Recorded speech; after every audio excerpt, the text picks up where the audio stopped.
Okay, well, thank you all so much for joining us here today for another in our series called Talking About Politics.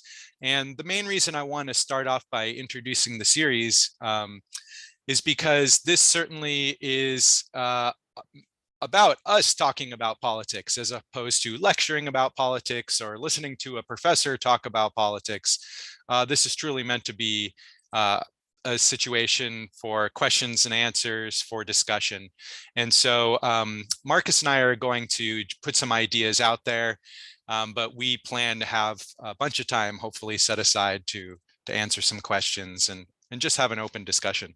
So the first thing I want to do is introduce two people who I thank very much for participating in our Talking About Politics today.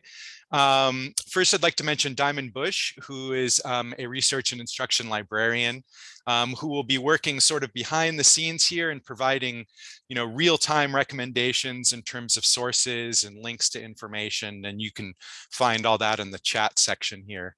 So thank you, Diamond, once again for helping out with this discussion today.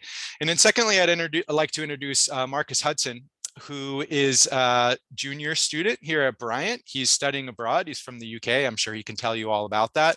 And I think this is wonderful, number one, that Marcus has volunteered. Thank you very much, Marcus. And number two, I think it's going to be really important for us to get Marcus's perspective on this. Back in the 1830s, there was a book called Democracy in America written by Tocqueville, which you've probably heard about.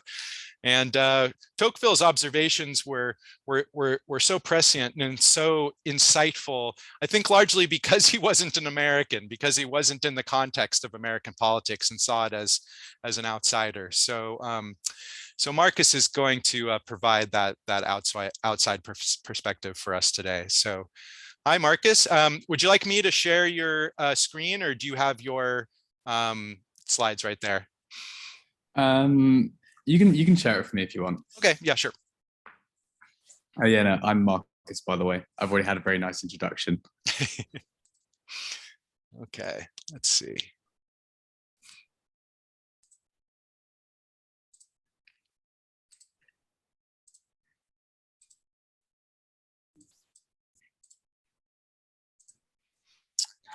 Okay. Yeah, so yeah, here's my presentation. It's very short. It's just only a few quick points I wanted to make from like a bit of a UK perspective. Yeah, so my first point was just coming from the UK, we have very strict like laws and rules and even conventions around like political advertising. One is that our advertising is actually capped at a certain level. Spending is limited, which is again a big issue that I won't cover in loads of detail, but basically they're limited to how much money they can spend. And also there's a bit more of a culture of being nice to your competitor. So coming here, and even if I'm just in Salmo dining hall, I'll see like big ads behind me and like in front of me on the TV saying, oh, this person's a liar, they're going to ruin the country, they're a spy. I saw one the other day which was really, really odd, which sounded like this person is out to like destroy the country. That it's obviously a lot of it's about lying, and in class with Professor Holtzman we'll talk a lot about how you can actually lie and it's fine. There are only certain very specific times when it's okay, or rather there are specific times when it's not allowed, but basically it's fair game. So coming here I was just quite shocked by how mean everyone was, to be honest. And in class as well, we talk about how it's a lot easier to kind of belittle and put down your opponents than playing up your own strengths and your own policies. So that's one big thing. And I just found this this graphic, I think it's by the Washington Post. They compiled a few, they compiled some like favorites. And yeah, it's pretty stark, it's pretty emotive, and definitely not something you would find in the UK. I'm gonna go to the next one. Yeah, and then just another bit is just the complexity about it. I can't vote. I'm on a visa. I would have loved to, but unfortunately I can't. So I was just kind of struck by how much you had to vote for in this election. In school, we would learn some things about US elections, such as it's for the House, it's for the Senate. But as I've put down here, and I guess you all know this already, but it's also governors, state legislators, and like local small initiatives. I put down a screenshot here about one in Massachusetts on like raising income tax and direct democracy, yes or no questions. There's just so much on the ballot. And talking to some of my friends who had to fill out this ballot, and I'm sure you all did as well, it can get very confusing. So that's just one thing. In the UK, we just say, do you want to support the Conservatives or Labour or maybe something else if you're feeling inventive. But anyway, it's very complex and very confusing, and I get confused as a politics student. So I can't imagine how most people feel across the country who aren't spending lots and lots of time in class studying politics. Yeah, and then the final slide. And then I thought this was just another thing which, if I take a step back, really just surprised me. So the fact that it exists in the first place. In the UK, our elections are every 5 years, and we vote for the executive and the legislature in the same election. They're combined, not separated out. And that's just very much taken for granted. I think a lot of people in the UK won't really know about what midterms are because we just don't have them. You know, we vote every 5 years, we vote for everything more or less, and that's it.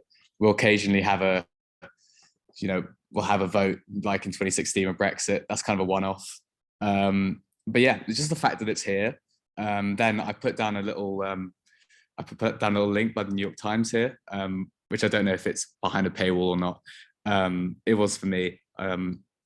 But yeah, it's just, I mean, the issue is obviously very contentious about, is more democracy better or worse, or does it just create apathy? But I thought it was interesting. I don't really have a proper answer to whether more elections is better or not, but I thought it was definitely an interesting discussion point, especially from the fact that back home we vote every 5 years. That's it. So yeah, those are 3 points that stood out for me from someone who's not from here. But yeah, I'd obviously love to hear your opinions on all this, and what you think. So yeah, that's me done. Thank you. Thanks so much, Marcus. And yeah, if anyone wouldn't mind, just if you'd like to ask questions or engage in this conversation with Marcus, we'll ask you to wait a couple minutes after I present my slides as well. But thanks so much to Bryant's Alexis de Tocqueville there for giving us his insights here. And I'm not the Tocqueville. Well, and you mentioned that in my class we talked about lying is okay in politics. I just want to be clear, that wasn't my teaching necessarily. That was just that it's no. Yeah, that's right. That there's that the legal requirements are quite looser when we talk about lying in politics. Ed, do you want to jump in there? Okay. Yeah, so clapping, that's all. Oh, thanks, Ed.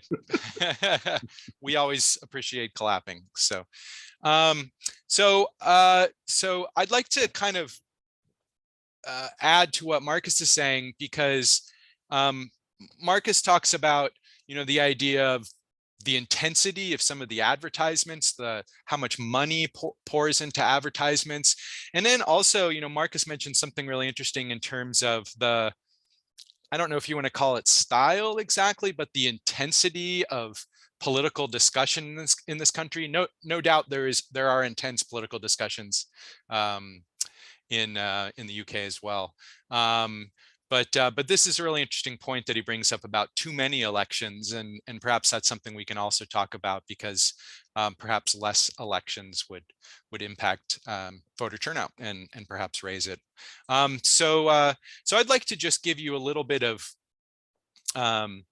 information to kind of set the scene for the 2022 midterm elections. And clearly, I'm not going to be able to, nor would you want me to, go through every result. Just going to pull out a few different results and try to hit on some themes and maybe some discussion points. So, so the first thing I think that's important to pay attention to is history. There aren't many what you might call iron rules when it comes to political science, but there is this so-called iron rule of elections, which is the idea that a president's party, when a new president takes office, is very typical for his and one day her party to lose a significant number of seats in Congress in the very first midterm after the president takes office. And you can see that here. This is focused on the House of Representatives. I'm sorry, this is not yet focused on the House of Representatives. This is a percentage of vote share, overall vote share. And so what you can see here is that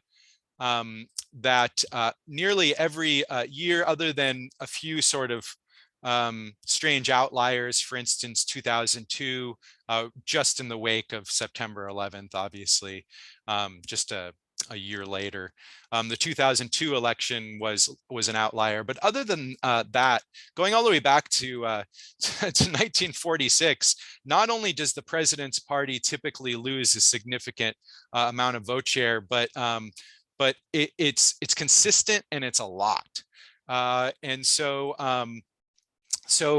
the Democrats were really trying to kind of swim upstream against history. And maybe Marcus wants to talk about it later, or maybe he doesn't, but there's a variety of hypotheses about why that's the case, that the president's party typically loses in the next midterm election. And two of those two things that are included in those hypotheses have to do with the president's approval rating, as well as the general context, and usually with a focus on the economy. So when we add in this so-called iron rule and look at the trends, just based on that historical trend, we could assume, wow, the Democrats are going to be in trouble in this 2022 election. Now add in the fact that on election day, Biden's approval rating, according to 538.com, was sitting at 41.1%. That's low. That's not nearly enough in terms of where the Democrats wanted it to be on election day. And just for comparative purposes, Donald Trump's approval rating was higher on election day in 2018, the last midterms we had. It was at 42.2%. And you can see here that in 2018, the Republicans lost almost 10% of the vote share. So these are sort of two strikes going against Democrats. And then what you might think was a third strike was the economy. And obviously the economy can be sliced up in a lot of different ways. Clearly, no one is going to argue about the fact that inflation is a problem, Democrats or Republicans. There's going to be some disputes on, whatever this means. About 8 out of 10 voters said the economy was not good or poor. Certainly inflation's bad, but the job market is better, and these sorts of things, kind of a mixed message. But only 2 in 10 said it was excellent or good. So when you add these three things together, low approval rating, generally poor economy, and these historical trends, we would assume that the Democrats would not do particularly well. And so what I'd like to show you first is the House, and then we can look at the Senate. So first, when we look historically at the House, these trends follow exactly what we just saw in terms of overall vote total. This is how many seats were lost in the House by the president's party. So going back to 2018, the Republicans lost 40 seats.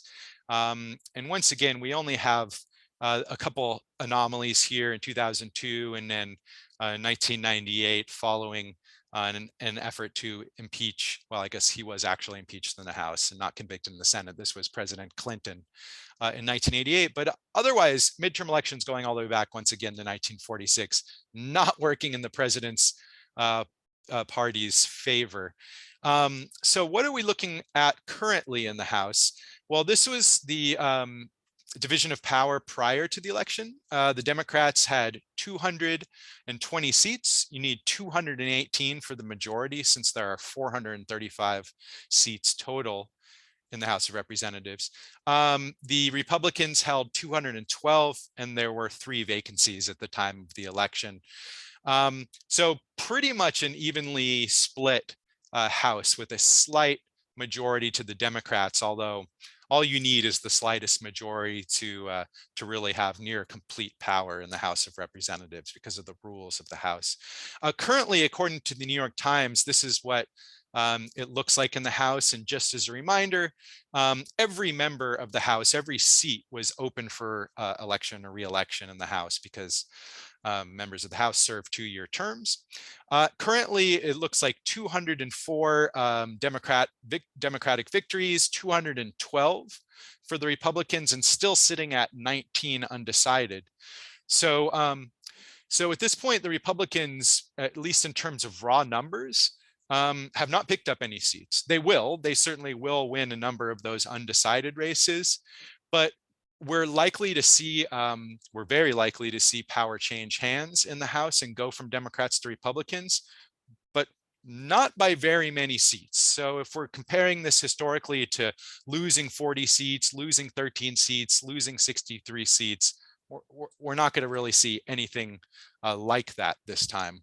And I have a link here that can also allow us to dig in a little bit deeper, which is, it's not simply that a House seat is a House seat is a House seat. When you look at these, oops, click the wrong button there. When you look at these, what are deemed the most competitive districts by the Cook Political Report, these are the ones in the middle. And you'll note that if you look through them, in fact, the Democrats have taken about two-thirds of the most competitive districts that have been decided so far. And then the ones that are still remaining are pretty much split with a little bit of a lean on the Democratic side. And you can see this here in terms of tracking the most competitive districts. So the Democrats have done quite well in those competitive races. So what about in the Senate? In the Senate, we can also compare this to history. The iron rule is not quite as iron in the Senate as it is in the House.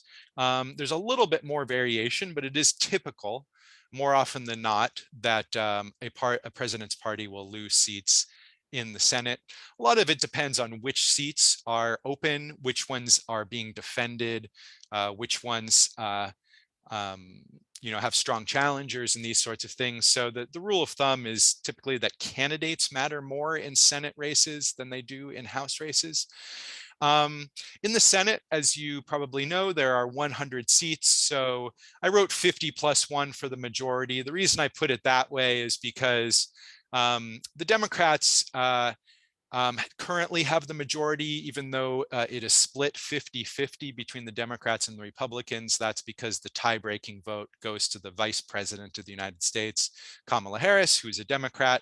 So in order for the Democrats to retain the majority, all they need are those 50 seats, whereas the Republicans would need to win 51. And as of, what was that, just yesterday or the day before, the Democrats got their 50th Senate seat. They're sitting at 50. The Republicans have secured 49. And I know the math looks weird, but there are 2 undecided seats. The reason why there are 2, even though 50 and 40 are accounted for by the parties, is that there is a runoff election that will happen next month in Georgia between a Democrat and Republican. This is as a reason for different electoral rules in Georgia, where you need a majority to win an election in Georgia rather than just a plurality of the vote, which means the most votes. And then Alaska also uses different electoral rules. They use something called a ranked choice voting system. And so what happens in Alaska is you get a list of all the candidates. You still need a majority. In this case, you also need a majority to win. But what happens is the top 2 candidates automatically go to a runoff. And in Alaska, the top 2 candidates are both Republicans, although quite different Republicans. One is more of a sort of a Trumpist type Republican, if you want to call her that. And then the other one is the incumbent, and she's sort of a more old style, old guard, a little bit more moderate Republican. And the story is quite similar here. So if we look at the shorter list of most competitive races in the Senate, there were these five listed as most competitive. I'm sorry, four listed as most competitive, and the Democrats have already won 3 out of 4, and they seem to believe that they have quite a good chance of winning that runoff in Georgia as well. So so this really leads me to some questions. So first, in terms of does do the results that we saw at the national level, did they filter down into state elections? Because Republicans have done exceptionally well in state elections in recent election cycles. And doing so in 2010 and then again in 2020 really helped the Republican Party because it allowed them to do the redistricting of different state districts for the House of Representatives, which is quite an advantage to the party that's able to do that. And Republicans did that in a majority of the states. And yet we saw something similar, or we're seeing, I guess we should talk about it in the present tense, we're seeing something similar to what we've seen at the congressional level. So Democrats successfully defended a number of governor's races. So they didn't lose any, as well as they picked up one and will likely pick up another one, it looks like, in Arizona. The Democrats did better than expected in state legislative races. So this is for state House and state Senate races. So if we just, there's obviously a lot of different ways we can slice this, but if we just want to look at those states in which one party or the other controls both chambers, or there's a few states that only have one chamber, the Republicans control 26 state legislature chambers. That's down from 30. As a result of this election, and the Democrats have gone up from 17 to 19. So we see these trends all heading generally in the same direction. And I'll add in one other aspect because it's worth talking about and paying attention to other state administrative races. So this is races such as for the Secretary of State. Secretaries of State in each state are in charge of administering elections. And so that gives them a lot of potential power over how elections are conducted, including elections for the presidency, as we'll see in the Electoral College in 2024. The so-called election deniers. So this is a number of individuals who are running for Secretary of State, who were making claims and promises regarding what they would do in the next presidential election. As far as I've seen, none of these quote unquote election deniers won these Secretary of State races, at least at this point. And, perhaps, well, not perhaps, I guess, we should be pleased with the fact that there's been very little of this sort of election denial so far in regards of challenging results, making claims, false claims about voter fraud and these sorts of things. That book is not closed. I still think we're likely to see some of that coming out of Arizona as the governor's race is done. But overall, very different than 2020 in terms of the power of those sorts of arguments. And, the consequences of these state races, I think, may be quite significant for the 2024 presidential election, because as mentioned, not just secretaries of state, but governors and state legislatures have a lot of power over how states allocate their electoral votes for the presidential election. So we can talk more about that if you're interested, but those results may be very consequential.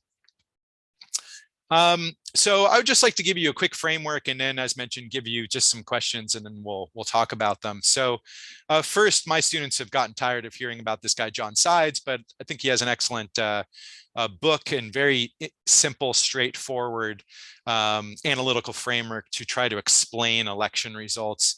Him and his co-authors focus on rules, so how different rules can lead to different results, whether that's the case of like the Georgia runoff because of the particular electoral rules they have in Georgia, or something like the changing of who can vote, how they can vote, whether mail-in ballots are accepted, how early voting can take place, how many drop boxes there are. So obviously there was a lot of controversy about rules as well, and it'd be interesting to study more about whether or not those rules actually did make a difference in the in leading to certain outcomes in this election.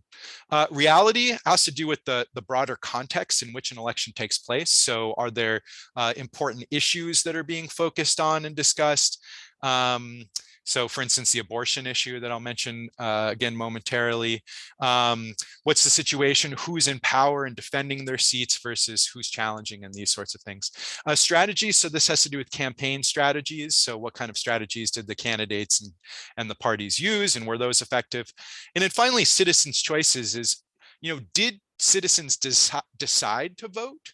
Because that's the first choice. And then if they did decide to vote, how did they vote? Meaning, why did they make the decisions that they make? So this is a worthwhile framework for us to use to explore some of the to try to make sense of some of the results of this election. So I'll just give you a quick example of this. So the first is the abortion issue. So this is a really interesting chart. You can see a percentage of respondents that said abortion played a role in how they voted. If you look at the Republican side on the right first, 79% of Republicans said abortion mattered in how they voted in 2018. It went up to 89% in 2020 and then fell to 19% in 2022. The Democrats went the exact opposite way. 19% said it mattered for them in terms of determining how they voted in 2018, down to 9% in 2020, up to 77%. That could have a big consequence for the election. And we can look at this in other ways. We didn't just vote for individuals for office. Many states voted on ballot initiatives, ballot questions, and these sorts of things. There were 5 states that voted on abortion-focused ballot initiatives in this last election, and all 5 of them went in a pro-choice direction. Also in exit polling collected by the Associated Press and published by Wall Street Journal, 60% of all voters said abortion should be legal in all or most circumstances. So that is a generally bipartisan position. If you want to think about a country that's split 50-50 when 60% are agreeing, that says something. And then what other factors, might we consider in explaining these results? Well, first might be the expectations game. The media tells us a lot about who's expected to win, and that can really affect how we interpret and view results. So the expectations were very high for Republicans for a number of reasons coming in. The Republicans still are going to win the House, and they did generally well in a lot of elections, but certainly didn't meet those expectations. There's the question of whether candidates were poor, particularly in governor and Senate races. We don't have final numbers on turnout, on the turnout yet, but was it an exceptionally high turnout, and did that affect the results? Was it about Trump fatigue? Was it about taking controversial positions or using a controversial, very aggressive campaigning style that backfired? Was it the fact that there really wasn't much of a policy agenda articulated by the Republican Party, but rather just sort of get the Democrats out of office? Or perhaps was it something else?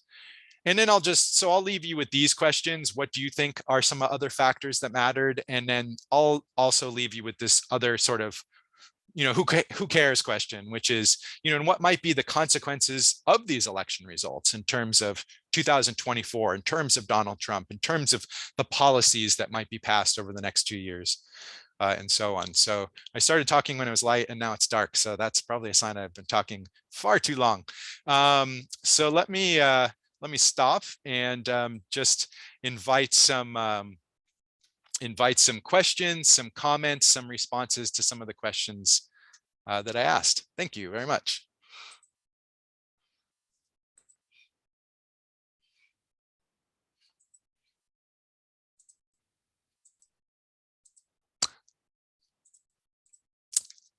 Rich, I'll ask a question. Yeah, thanks, Tim. Okay, and I put this in the chat. I know that gerrymandering districts can have a huge impact at the state level in state house representation. I would assume the same thing happens on a national level, gerrymandered districts within a state for the U.S. House. And so I don't know whether anybody has seen yet. I haven't. If one were to look, let's just take the House of Representatives votes, look at the popular vote nationally. Is there a disproportionate number of people voting Democratic compared to the representation that they're finally going to end up with in the House? Because to me, that could be a good litmus test for the impact of gerrymandered districts. Just a question, because that may also be impacting things. Yeah, no, it's a great question. And Marcus, I don't want to put you on the spot at all, but you're welcome to jump in on any of these as well. And I wasn't sure if you had your hand up before, but just let me know if you do. Yeah. So good question, Tim. So yes, so the census is done every 2 years, and the last one's done in 2020. And so, and thank you, Diamond. And so districts were just redistricted, and in most states gerrymandered, and just the difference between those is the redistricting is the drawing of district lines that are necessary for the reapportionment of House seats. Gerrymandering is just simply redistricting with a purpose, just to clarify our terms. And I think you're right, Tim, that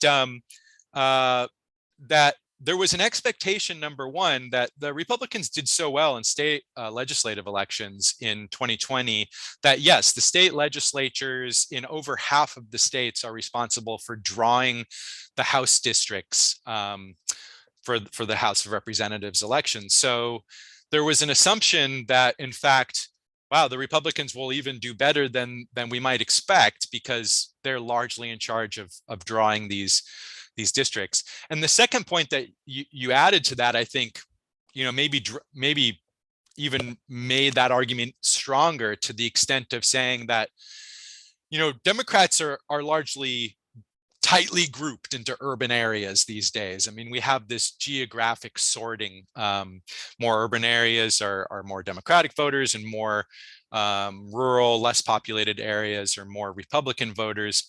And so what you are asking, Tim, is the idea that, in fact, the Democrats, in order, for instance, to win the majority of the House seats, would actually have to win, and I don't know the numbers off the top of my head, but would actually have to win more than 50% of the popular vote across the country.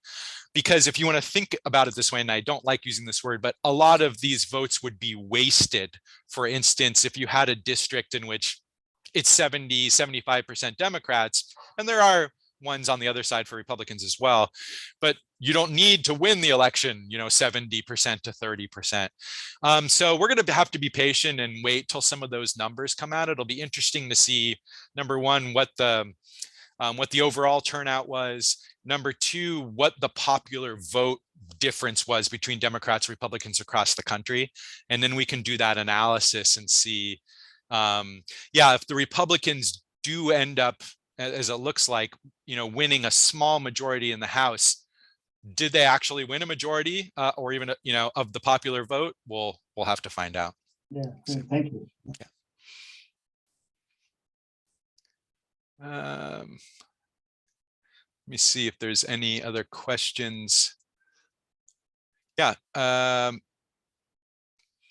Thanks, Tim. I see your question on the chat. And feel free, anyone else, if they'd like to ask, if they feel more comfortable asking something on the chat. But I would love to, hear some different views here.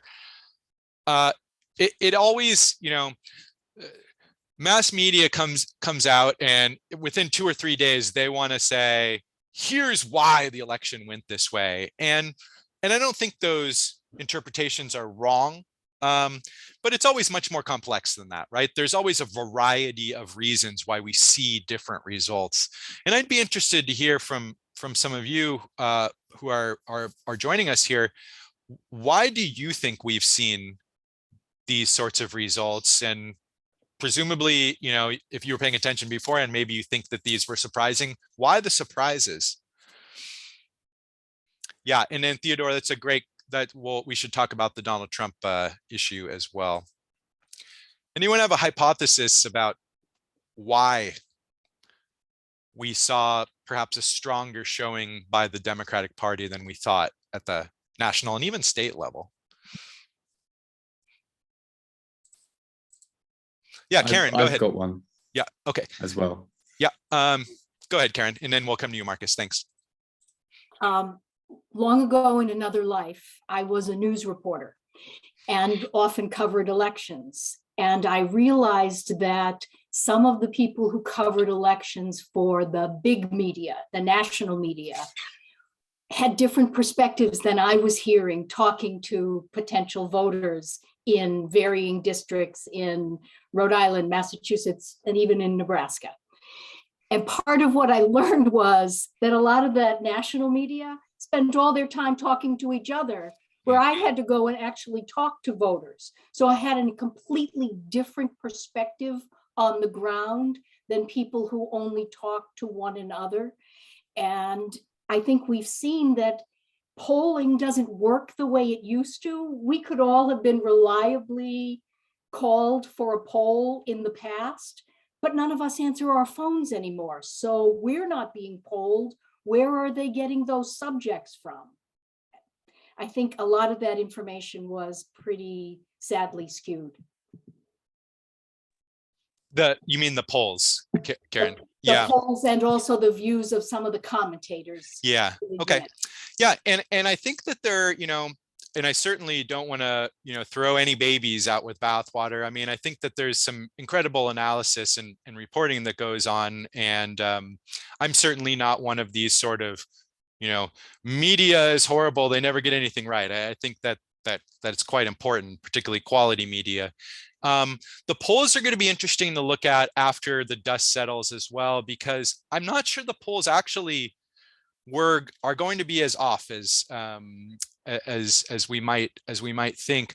I think the expectations game was off because and the difference in my mind was that there are polls, and as you say, those polls, it's hard to get people to answer the phones.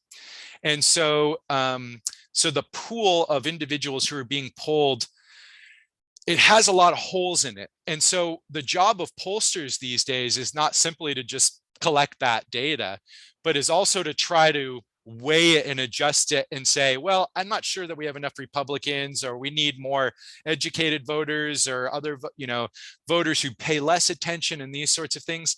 That weighting game, I think may have been off a little bit. And, there's been a narrative over the last few election cycles that Republicans don't speak to pollsters, and therefore we're underrepresented in polls. That simply may not have been the case this time. It may have been over adjusted, in the other way. So so we really don't know, and we may not know for a while there. But in terms of the other thing you said, Karen, about members, particularly of the DC media, kind of talking to each other, I think that is significantly a problem, and everybody's looking for that, that headline that's going to explain everything quickly. And I think that's one difference, and an important difference between, doing scholarship and doing media. I think they both play an important role, but hopefully we can give ourselves as scholars a little more time to sift through the details and, and try to figure out what actually happened, what combination of factors. Marcus, do you want to jump in there? Yeah, I mean, do you want me to say my own thoughts, or do you want me to comment on what we go ahead, anything you'd like. Yeah. I think my theory on this obviously is very biased because I'm a young person as well, but my theory basically centers around the fact that I think young people here are, I think, quite politically engaged, as a rule of thumb.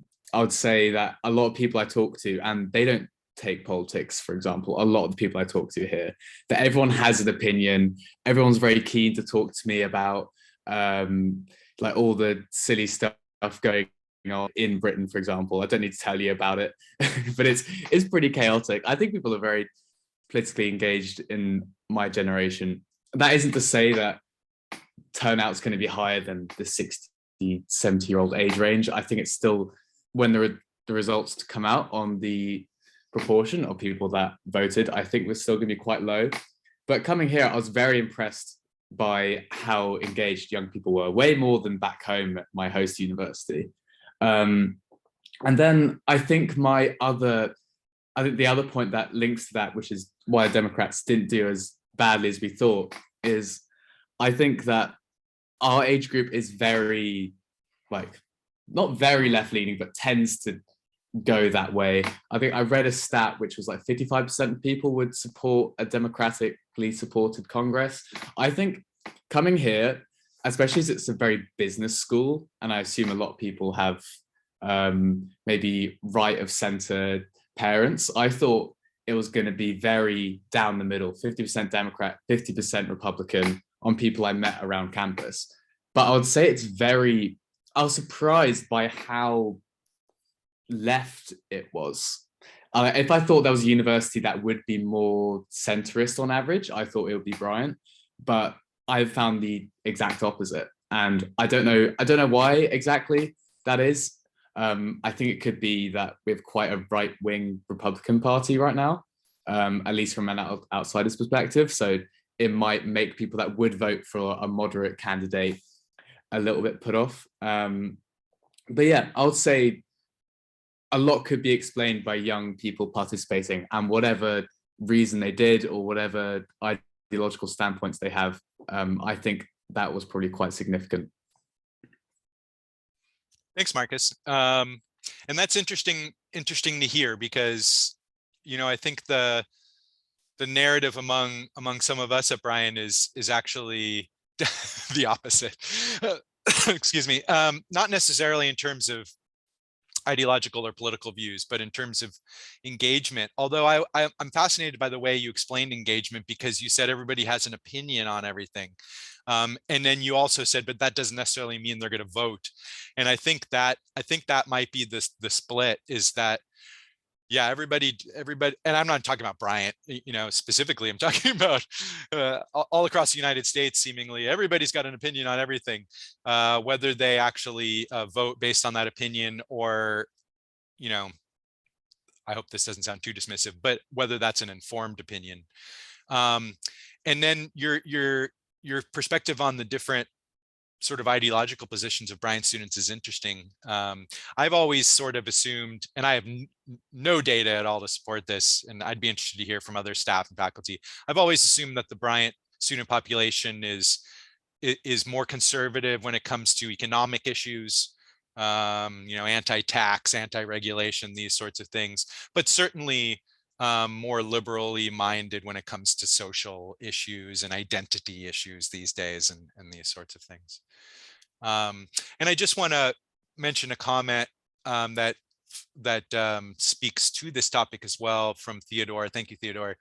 And then we'll get to his second comment later on. But he said, I think Republicans made key demographics dislike them due to issues such as Roe v. Wade and the opposition to student loan forgiveness, which hurt them among college students and among women, as it caused much more women to register to vote, and hurt them among college students, a demographic that has been voting more and more over time. And that indeed is the case.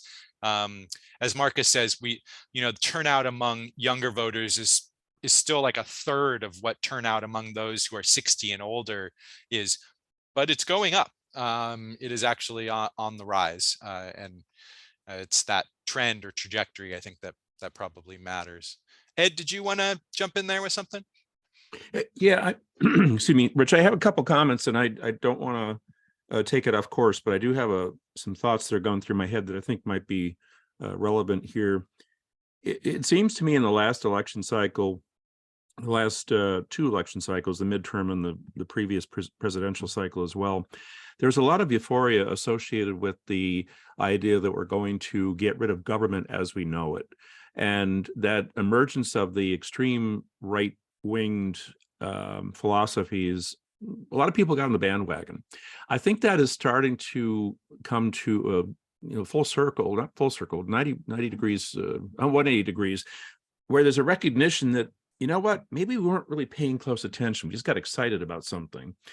This time around, the quote unquote red wave, whether that be fabricated by the media or made up by those right-wing people who are in the vast extreme, or what it might be. I think part of the reason these things didn't evolve, it's not so much the Democrats are doing better. I think there's a certain amount of recognition on the part of the broader Republican base. The extremism, either side, is not a good thing. And I think there's a course correction going on here. I really believe that's part of it. I don't think it relates to how many people voted so much, but I think it does relate back to how they vote, not the number, but how they vote. Just my thoughts. Yeah, and I'd be interested to hear others on this exact same point that Ed's bringing up. Is, I had that list of, here's some possible other explanations, and maybe it's sort of a bridge too far, right? In some situation that it's saying, hey, I'm on board. Maybe a large number of Republicans are on board, and then they got to with the direction of the Republican Party, and then got to a place and thought, that's too far. I really don't know, or whether that's, we're going to need 2024 to see, I think, whether that's the case, or whether it's sort of just a fatigue and tiredness with some of the same arguments again and again. I really don't know. And so maybe this is a decent transition to talk about, Donald Trump and his future, or the future of the Republican Party, because I think the Republican Party it's going to have to figure out its identity here going forward.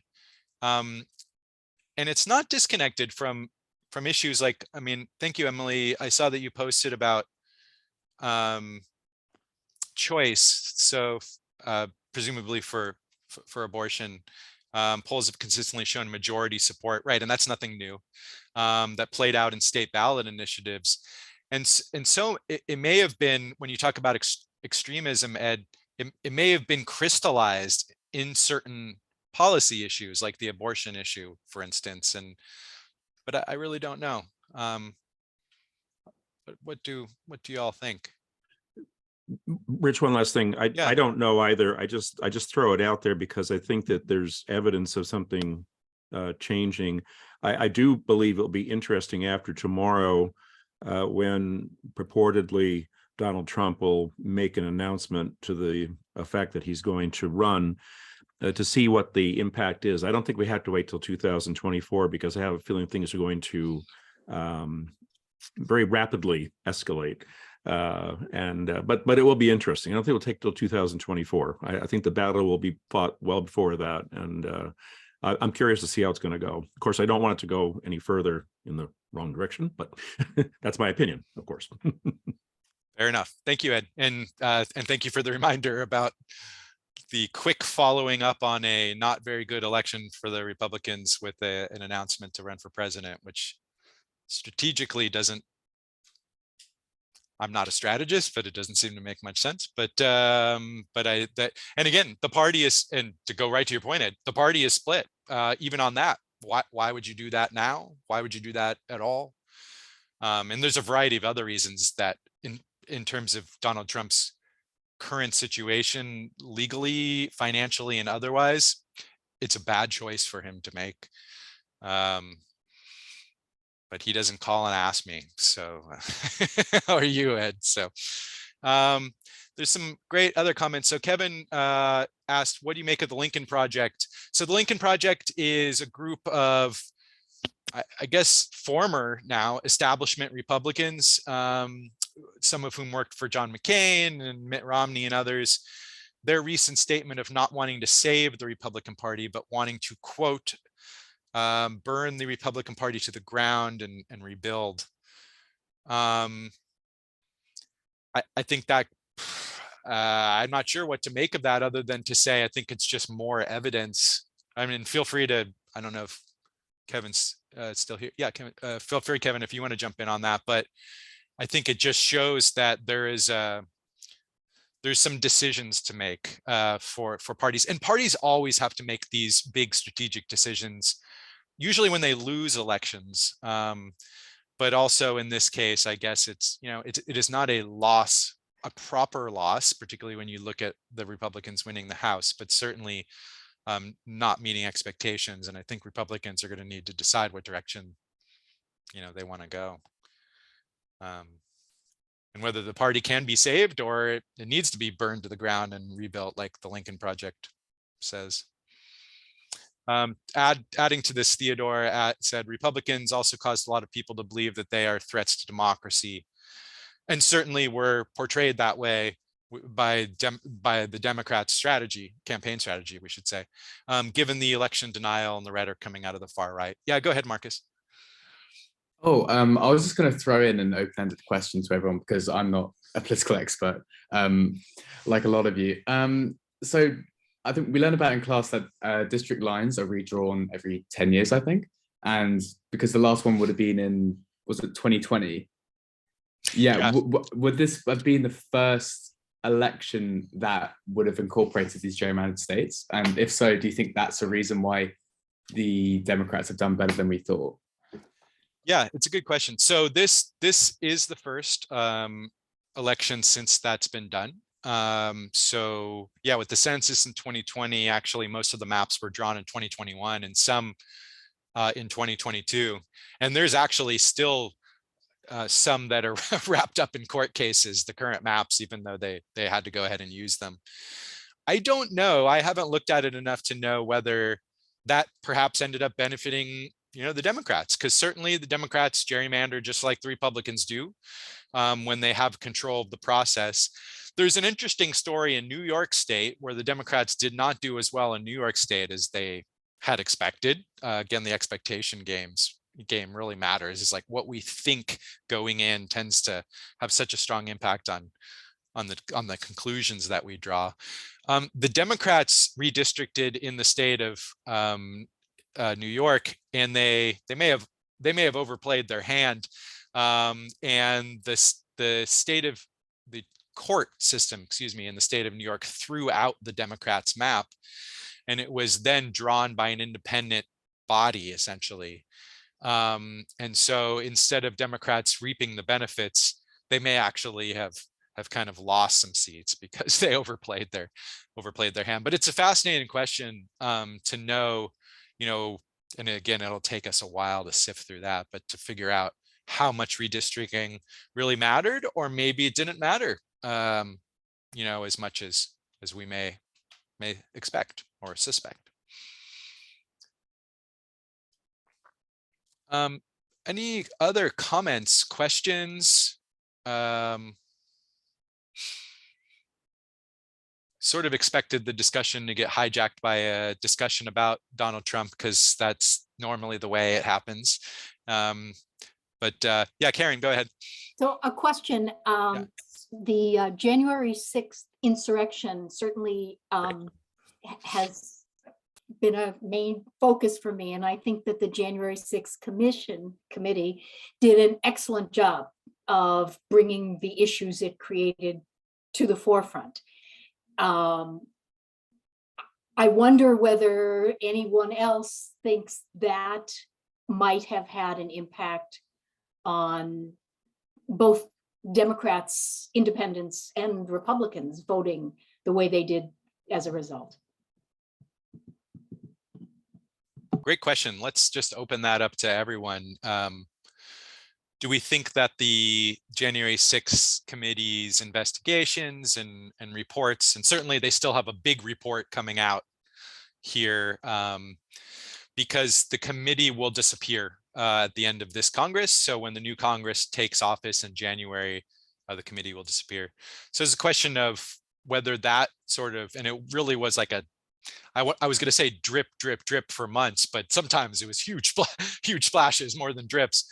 Yeah, I'd be interested to hear, like Karen's asking, was that influential in determining the results of the election, or was it about Trump more generally? Was it about abortion? Yeah, Marcus, go ahead. I mean, my point is just going to be very, very quick, but just through all the discussions I've had with friends who are interested with politics, which tends to be most of them, January 6th is just a date that's kind of ingrained on everyone's mind. They say January 6th, everyone nods. I would say I don't know how much it would have played in regarding to how they decided to vote, but I'll definitely say, at least for our age group, which is considered the most politically apathetic, I think it was very important. And maybe so also because of something that Theodore just offered us. He said, I think it helped alleviate voters' short-term memory, and certainly voters have a short-term memory. Even non-voters have a short-term memory, but also with younger voters, you start tuning in and paying attention at some point, and it may have been after that. So he said, I don't think anyone would have really remembered January 6th, maybe in that way, that much, if not for the work of the commission. I think a lot of it, I go back to, the all politics is local. And so thinking about your list of what affects the election, I think a lot of it had to do with candidate quality. That's just, poor candidates in some ways, or like if you look at the Pennsylvania Senate race, I think that had a lot to do with it. Why people, they felt that, maybe Oz didn't really represent Pennsylvania as much. And so I think you got to look at a lot of the local issues too, is all I'd say. Yeah, great point. So, so Professor Copeland's reminding us of this dictum from Tip O'Neill, right? All politics are local. Some may argue these days that even local politics are all national, because it seems to be these, everybody's focused on the presidency and these large national issues. But at the same time, I think Professor Copeland's right that when you get elected, you have to deal with local issues or state level issues, and which means you have to come across as at least being relatively competent and knowing what you're talking about in order to deal with those issues. I mean, you mentioned Dr. Oz in Pennsylvania, and there's a number of issues on the table in Pennsylvania that aren't the things that the national media typically, talks about. And so if voters think, oh, well, that's an interesting candidate, but I don't really trust them to deal with these hard issues, that we're facing as a state or as a city or these sorts of things, it could be a problem.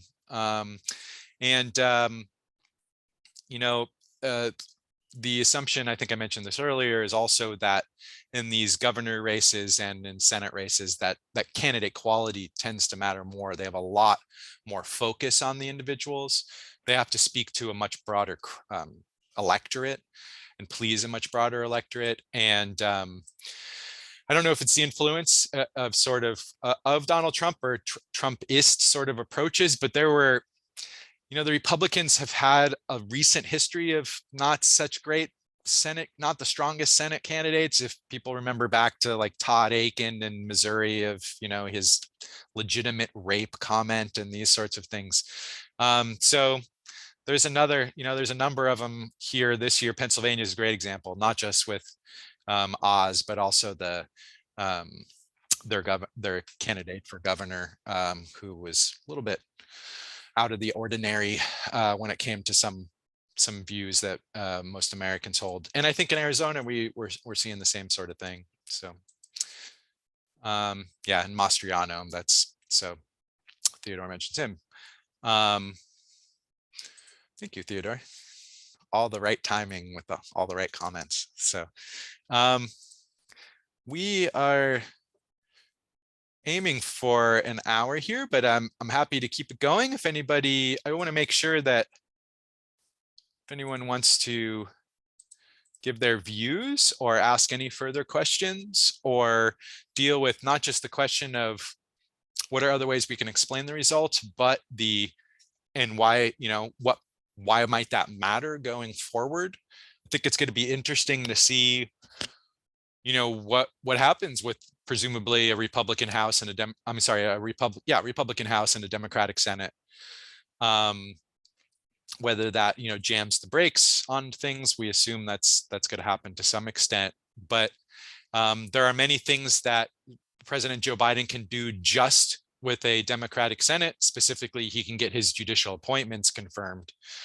And there are a lot of things that Republicans can do in the House with the House majority without any other branches, such as file impeachment charges if they want to, or hold their own investigations of whatever they want to investigate. So I would guess that's also going to be part of the conversation here within the Republican Party of trying to read the room and figuring out, which direction. It's not just which direction they want to go and who they want to be their 2024 presidential candidate, they need to figure out who's going to be their Speaker of the House.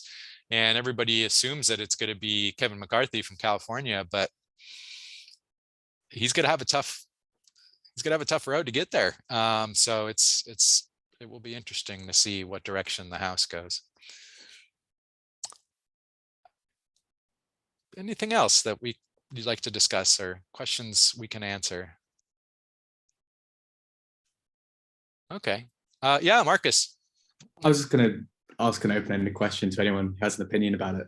I was just wondering if this better than expected result for Biden will help him in the future or not. Because I feel like people's brains can work in two ways. They can think, oh, Biden got off easy. How the hell did he manage that? I don't think he's doing a great job. Let's show him who's boss in 2024.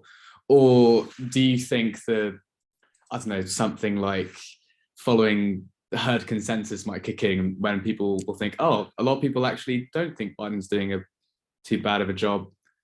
I must be wrong, or I should reconsider. I honestly don't know which one it will be, or if it will be either. And I was just wondering if you had any opinions on that when considering what will happen in 2 years' time.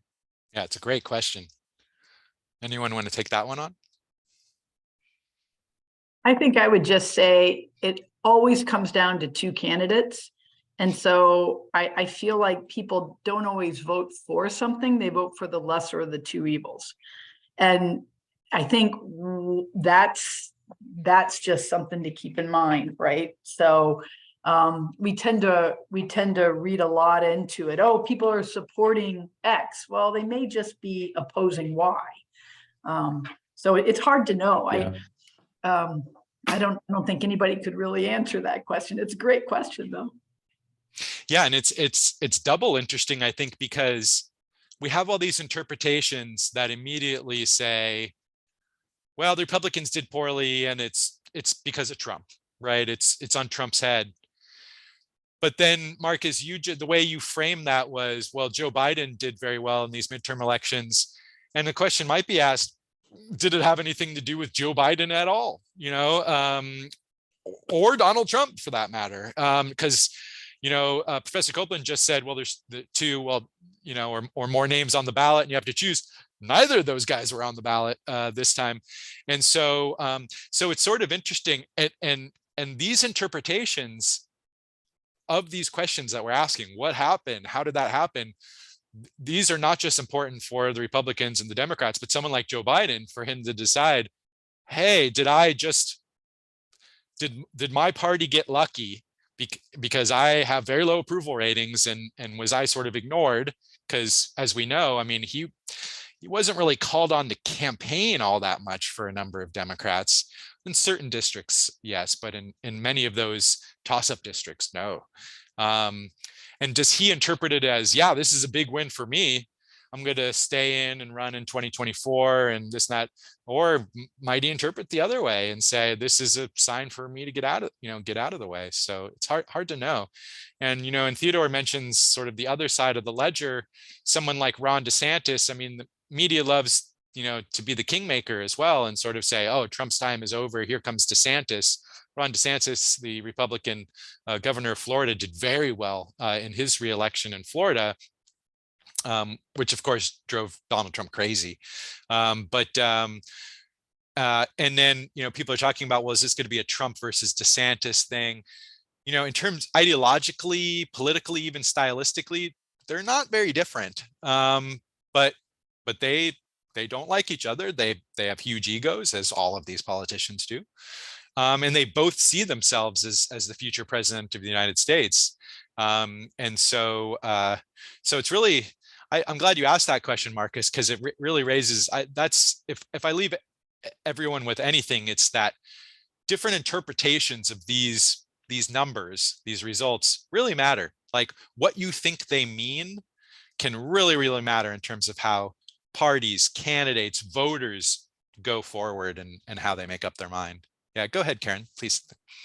Let's remember that we all got the pleasure of seeing Republicans absolutely licking their chops after the Dobbs ruling came in. But what that said to some of us was, not only are they coming after your right to bodily autonomy, women's right to vote is not in the US Constitution. There already is a conversation about raising the age of voting because they saw how many young people voted Democratic, that they were coming for Social Security. I think there was a real smacking of the lips came a little early for them. And I don't know that that goes away. Yeah, of just sort of measure, whether they say like measuring the drapes or something, you know, of being ready to follow through on all these policies, which, I mean, nothing's, you know, in terms of there was a discussion previously about, well, if the Republicans win the House and the Senate, and ultimately can try to push through a nationwide abortion ban and these sorts of things. I mean, clearly that's not happening in the next 2 years, and maybe because of this election, maybe, you know, not at all. I don't know. And we have to also acknowledge, and this is not like a this side, that side, we should also acknowledge that the Democrats were quite effective in weaponizing the Republicans licking their lips as a campaign strategy, which is interesting because the Democrats have a history of not being so good when it comes to campaign strategy, if not of too many unforced errors, if you want to call it that, or really not understanding, you know, the American people at all. And so, so in this sense, it may have been, yeah, maybe too much celebrating too early by Republicans, or too many sort of, you know, pre-planning, like you were saying, Karen, of like, well, here's what we're going to do when we get into office. And that was a bit early and really played into the Democrats' hands, I think. Absolutely. Yeah.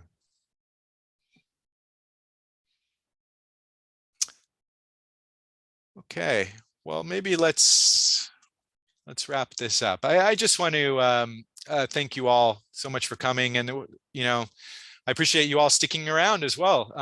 But we had quite a nice turnout overall, so thank you so much, and I love the participation.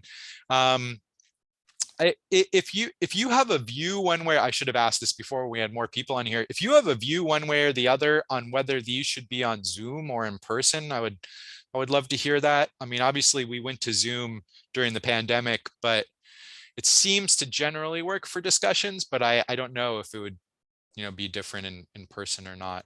But I just want to, so feel free to email me that if you want, or put it in the chat or something like that. But I just want to very much thank Marcus for his contributions and being, yeah, we should applaud him, and being brave. He heard how many times I asked my students to other students to volunteer, and none of them did. So thank you, Marcus, and your insights were invaluable. Thank you. And then thank you so much to Diamond. The amount of material that you've put up here is just fantastic. And so I'm gonna see if I can try to save that. So much great material. And you know, one of the great, wonderful, incredible resources we have on campus are our research librarians, and we should give them praise whenever we can. Yeah. So and a big thank you to Professor Holtzman as well. Thank you. Running it all. Thank you. It's fun. It's fun. So thanks so much, everybody. And yeah, let's keep an eye on some of those results and see what happens. But thanks again. Appreciate your time. Bye-bye. Thank you. Goodbye.